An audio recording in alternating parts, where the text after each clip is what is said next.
ai. Pós Black Friday a gente vem mostrar, ligar a câmera aqui e mostrar o que chegou dos livros que nós adquirimos depois de adquirir também muitas dívidas. E a minha contribuição em levar o meu nome ao serviço de proteção ao crédito foi nessa caixa aqui, ó, essa caixa pesadona aqui, que eu adquiri livros no site da editora da UFMG, Universidade Federal de Minas Gerais. Eles têm uma ótima curadoria de livros de não ficção e aí eu fiz uma festa lá, estavam realmente promoções muito boas. E eles têm coleções ótimas sobre os mais diversos assuntos, especialmente literatura.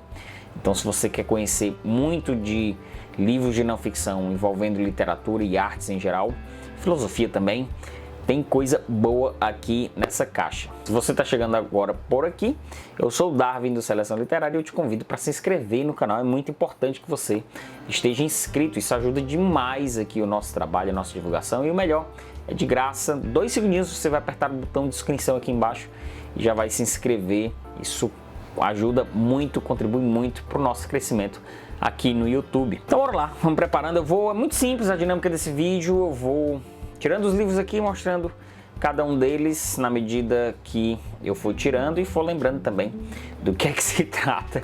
Cada um deles foi uma boa quantidade de livros, bora lá. Deixa eu tirar essa nota fiscal aqui.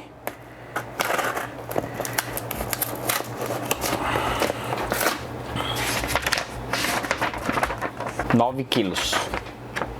9 quilos, 135 gramas.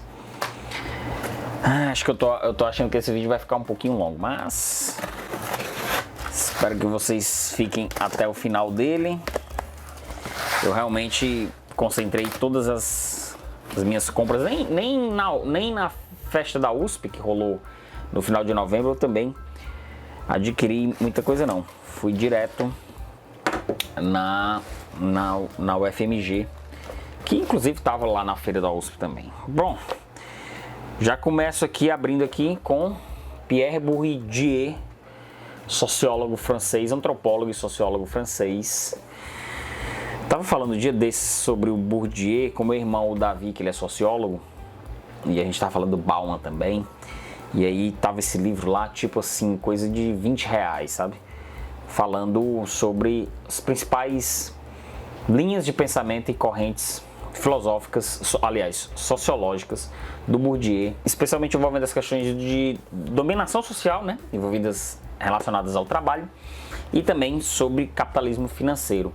Aqui tem a organização do Gessé Souza e do Uwe Bittling-Mayer, 2 professores que assinam aqui a organização desse dossiê aqui do Bourdieu, com alguns ensaios e análises da obra do Pierre Bourdieu. Vamos ver aqui.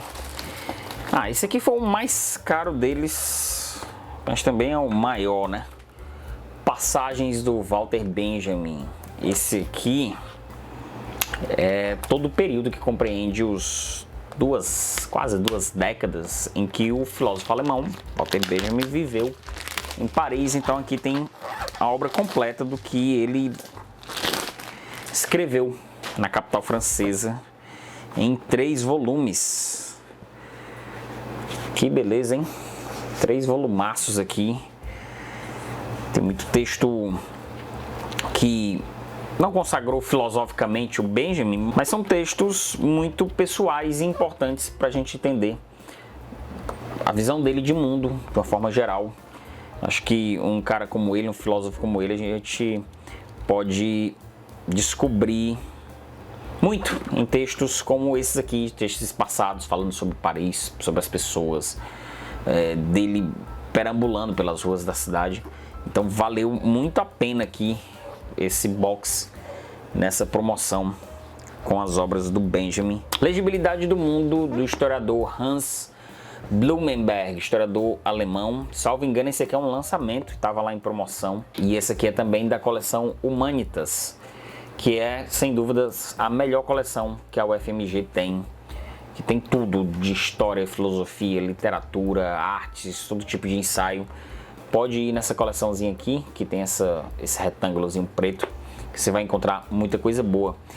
E aqui, nesse livro, ele constrói a ideia a partir de metáforas, de uma linguagem de mundo, de uma linguagem social, através de metáforas e como a gente pode ler o mundo como se fosse uma espécie de livro, como se fosse uma literatura. Ele faz uma representação metafórica de formas de se enxergar o mundo. É um livro muito interessante para a gente pensar assim, uns capítulos e discorrer sobre alguns apontamentos para a gente falar em geral aqui no Seleção Literária. Eu fiquei bem legal, bem feliz. Achei bem legal que esse livro, mesmo sendo lançamento, estava em promoção na Black Friday. O que mais aqui? Deixa eu puxar essa caixa mais para cá, que fica melhor. A Rua da Literatura e a Literatura da Rua, da professora Ivete Lara Camargos Valti. Aqui ela vai percorrer personagens da literatura marginalizados que transitaram nesse meio geográfico que a gente chama de rua, para analisar eles a partir de objetos de narrativas literárias do Brasil. Dá uma olhadinha no índice aqui, no sumário. Memórias do Sargento de Milícias, por exemplo. Eles eram muitos cavalos, do Luiz Rufato. Então a gente já percebe que vai de uns clássicos aos contemporâneos aqui.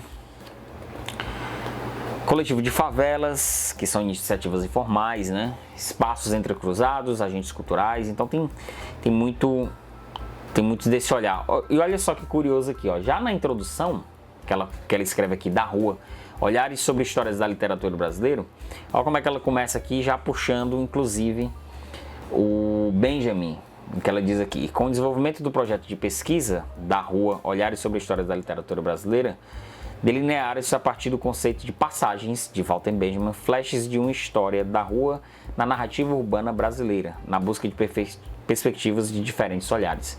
Então, tá todos esses livros aqui, toda essa caixa aqui de não ficção, de ensaios, estão se entrecruzando tematicamente com toda certeza, inclusive a professora Ivete Lara Camargos com o Walter Benjamin nessa nossa já primeira abertura de caixa aqui. Tô achando que eu já vou logo tirar da caixa aqui, não tô gostando muito dessa configuração. Mas bom, o próximo é O Demônio da Teoria, Literatura e Senso Comum, do Antoine Compagnon, professor de literatura francesa.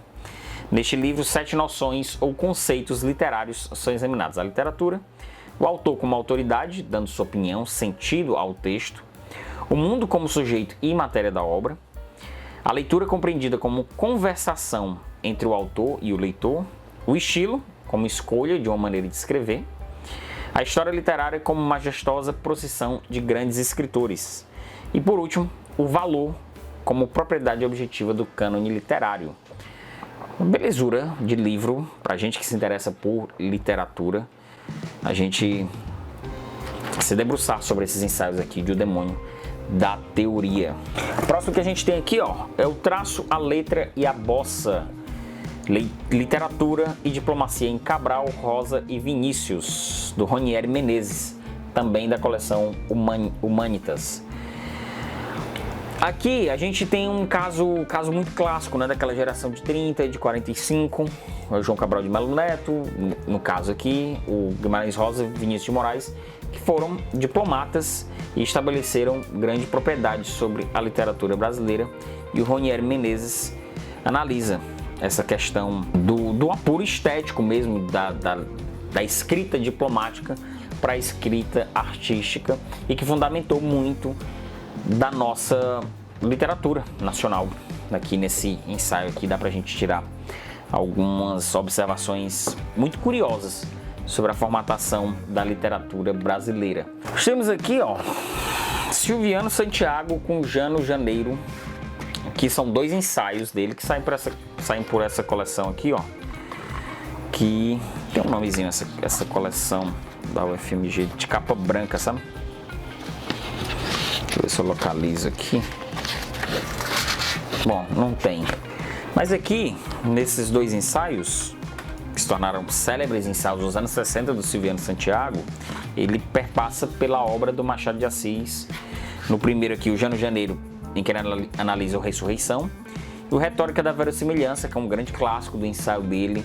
Ele analisa o Dom Casmurro, e tem uma nota introdutória do John Gladstone também, que foi um grande pesquisador de Machado de Assis, tal qual é o Silviano Santiago, nessa belezura de obra aqui. Eu, salvo engano, esses 2 ensaios já existem, já foram publicados naquela edição listrada da Companhia das Letras, eu não tenho certeza, mas fica como opção também essa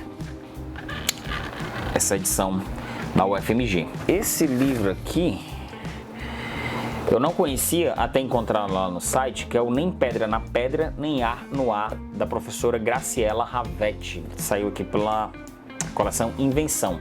E ela faz reflexões sobre a literatura latino-americana, desde a obra do Bernardo Carvalho, do Haroldo Conte, da Matilde Sanches e especificamente dos 2 autores que me chamaram mais atenção aqui, do Juan José Saé e do Manuel Puig, escritor argentino. Então tem aqui ela passando por alguns dos principais países da América Latina e fazendo as reflexões nesse seu livro de ensaios aqui.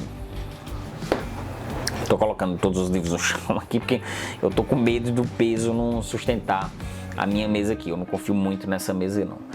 Mas vamos lá, o que mais que a gente tem aqui? Ó, falando em literatura latino-americana, ó, Ángel Rama, um transculturador do futuro, do Flávio Aguiar e da Joana Rodrigues, são os organizadores desse livro de ensaios aqui, que também vai nessa linha de analisar a América Latina a partir da obra do escritor uruguaio Ángel Rama, e aí passa também pelo Brasil, pelo México, pelo Uruguai, Argentina, sempre sobre as reflexões da América Latina, aqui no Brasil relacionando também com a passagem do transculturador do futuro, que ganhou esse nome por conta de uma exposição no Memorial da América Latina em 2009, que passa aqui no Brasil especificamente sobre a obra do Antônio Cândido. Esse aqui é outro que vai para a literatura brasileira, dessa vez sobre a obra da Clarice Lispector, Retratos em Clarice Lispector, Literatura, Pintura e Fotografia, Ricardo Iannacci. Aqui o autor relaciona justamente esses 3 pontos, literatura, pintura e fotografia. Talvez muita gente não saiba, a Clarice pintou alguns quadros ao longo da sua vida e o autor une e traça reflexões sobre esses retratos em Clarice Lispector, em cada uma dessas dimensões artísticas. Esse é mais um desses livros também que estavam muito baratos, coisa de R$20, 20 e pouquinhos reais, e aí eu não tive dúvidas também para adquirir e a gente se debruçar mais sobre essas outras linguagens artísticas que Clarice Lispector explorou. Olha só, esse aqui também tem a ver com literatura, que é a reinvenção do escritor, literatura e mass media, do Sérgio de Sá. Só escrever já não é mais suficiente para um escritor, como todos vocês bem sabem, se bem acompanham um pouco de rede social, sabem que só o trabalho de escrita já não é mais suficiente para fazer um autor alcançar novos leitores. E aqui o Sérgio de Sá, ele aborda justamente essas questões sobre a hiperexposição de escritores, sobre o tempo de escrita, não? O tempo para se dedicar à escrita, enquanto você tem que também dividir esse tempo ao tempo das mídias sociais, né, por exemplo. Então é um desses ensaios também muito interessantes de a gente levantar debates e a gente discutir e pensar sobre se realmente existe essa reinvenção do escritor, ou aliás, se realmente existe, não, ela existe, e que tipo de reinvenção é necessária para quem tem como ato de escrever sendo o seu ofício, não é mesmo? Outro também que se relaciona com isso, e eu acho que é lançamento, salvo engano, é o Local da Cultura do Homi K. Bhabha, que é um filósofo, um pensador indo-britânico, eu acho que não sei se ele é só indiano, mas eu acho que ele é indo-britânico. Ele nasceu na Índia, mas fez carreira na Inglaterra. Apontado pela revista Newsweek como um dos prováveis 100 nomes de destaque no próximo século, o crítico indo-britânico Homi K. Bhabha vem se firmando cada vez mais como um intelectual brilhante, responsável por análises originais e polêmicas de temas centrais da atualidade, como hibridismo, pós-colonialismo e identidade e nação. Os ensaios reunidos em um local da cultura oferecem contribuições inestimáveis para diversas áreas, sobretudo para a crítica literária e os estudos culturais. Bacana. Também da coleção Humanitas. Outro que caminha junto com essa interdisciplinaridade aqui dos livros aqui, mais voltado para a América Latina, é aqui a América Latina, uma especulação da Josefina Ludmer, em que ela, de certo modo, passa por o que se chama de realidade virtual do que é a América Latina através da produção literária de obras de autores como deixa eu pegar aqui, o Horácio Castelhanos Moyá, o Martín Corrán, argentino, Perla Sui e a Djamila Eutich definem uma forma específica de realidade ficção. E aí a ensaísta que ela perpassa unindo esses dois polos, criando uma espécie de imaginação pública para o que se chama de produção literária da América Latina. Muito interessante, também adorei a capa. Outro que continua dentro dessa seara envolvendo América Latina e literatura é esse aqui, o Literatura e Revolução. Organizadores aqui são a Isabel Margato e o Renato Cordeiro Gomes, em que eles refletem sobre o lugar da Revolução na literatura latino-americana, a partir de várias cenas intelectuais que surgiram no século XX. Então tem boa matéria-prima para os dois ensaístas aqui discorrerem. Aliás, olhando aqui o sumário, eu até falei uma bobagem, não é só sobre a América Latina não, também a gente tem ensaios aqui sobre literatura portuguesa e angolana também. A Revolução dos anos 70 de independência da Angola e também a Revolução dos Cravos, sob o ponto de vista especialmente sobre a obra do Antônio Lobo Antunes, por exemplo. Tem um ensaio aqui que chama aqui o cotidiano pós-revolucionário na obra de Antônio Lobo Antunes, escritor português, muito importante, muito reconhecido por um de seus livros que junta isso, né? Colonialismo, imperialismo e revolução, independência de independência, na sua obra, que talvez seja a sua grande obra-prima, que é As Naus, né? Tá aqui mais um livro se conversando com a gente aqui nesse vídeo, nessa caixa. E por fim, mas obviamente não menos importante, esse aqui realmente não poderia ser menos importante, é o Machado de Assis Leitor.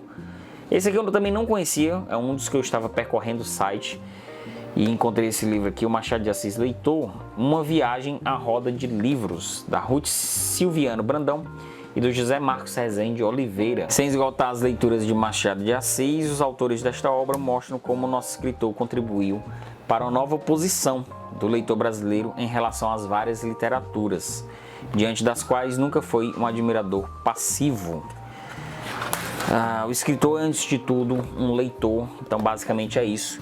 A gente analisando o pré e pós-leitor Machado de Assis, o pré no sentido de que do que ele se abasteceu de influências de toda a sua obra, do que ele tinha ali à mão, e também o pós do que ele deixou como influência indelével aí para a literatura mundial. Eu ia falar de literatura nacional, mas foi bem além das nossas fronteiras. Bom, pessoal, temos aqui um resumo aqui do que foi a nossa Black Friday. Espero que você também tenha aproveitado alguma coisa aí. Aproveita para deixar aqui algumas dicas aqui que estão um pouquinho diferentes do que eu adquiri aqui. Me dá outras dicas aqui. Eu investi muito em livros de crítica literária, de teoria, de ensaios, de filosofia. Alguns grandes clássicos aqui da filosofia, da antropologia, da sociologia, e me dá outras dicas aí também aqui, dessa vez agora na aba de comentários. Vamos conversar aqui nos comentários. Aproveita para se inscrever, agradeço demais se você chegou até o final desse vídeo. Deixa a sua inscrição, rapidinho você faz sua inscrição, deixa um like também, e se quiser e puder, compartilha esse vídeo aí para todo mundo. É isso aí, pessoal, valeu!